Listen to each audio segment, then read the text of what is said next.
고무신 공장의 노동자. 하지만 고무신이 잘 나간다고 해서 고무신 공장의 노동자들까지 좋은 대접을 받았던 것은 아니었다. 고무신 공장의 여성 노동자가 남성 노동자의 3배 가까이나 됐는데 이들의 노동 조건은 가히 끔찍한 수준이라고 할 수 있었다. 1932년 고무신 공장을 탐방한 기자의 글을 보면 경악스러울 정도다. 문을 열고 들어서자마자 고무 찌는 냄새가 코를 찔렀다. 가마문이 열리자 130도나 되는 뜨거운 열기 속에서 쪄진 고무신들이 지독한 냄새를 피우며 쏟아졌다.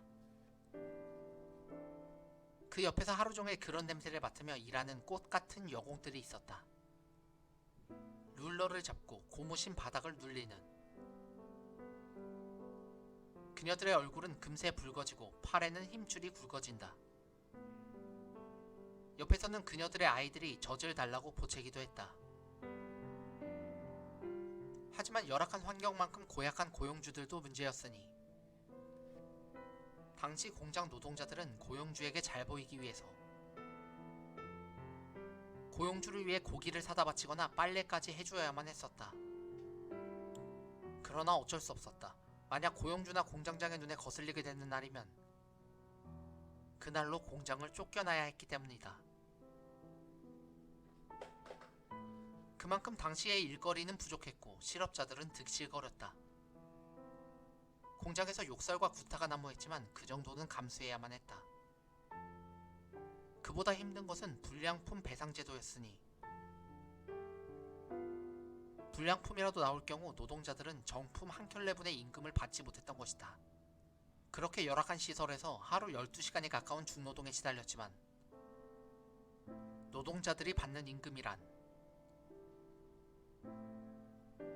일반 봉급자들의 60% 수준인 월 평균 12원 70전 정도밖에 불과했다.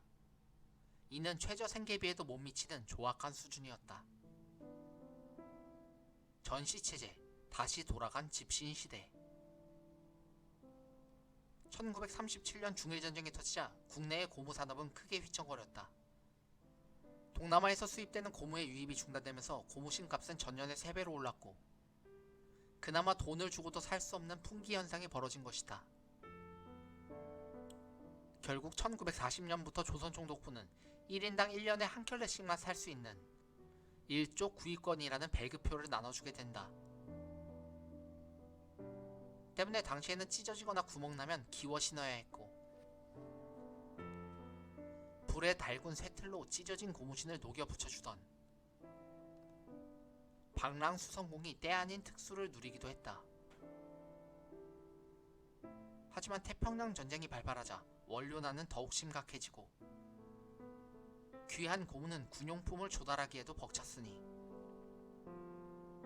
당시 고무신은 쌀 한 말과 교환될 만큼 귀하신 몸이 되었고 조선 총독부는 재빨리 집신을 장려하기 시작했다. 흠이 다시 집신을 신으라고? 하지만 어쩔 수 없었다. 전국 학교에 집신을 신으라는 훈령이 떨어지는가 하면 소학교에서는 앞다투어 전교생 집신 씻기 운동을 벌이기도 했다. 시장에서는 다시 집신과 다막신이 전에 없이 활발히 거래되었다. 결국 집신은 해방이 될 때까지 대량으로 생산 유통되었던 것이다.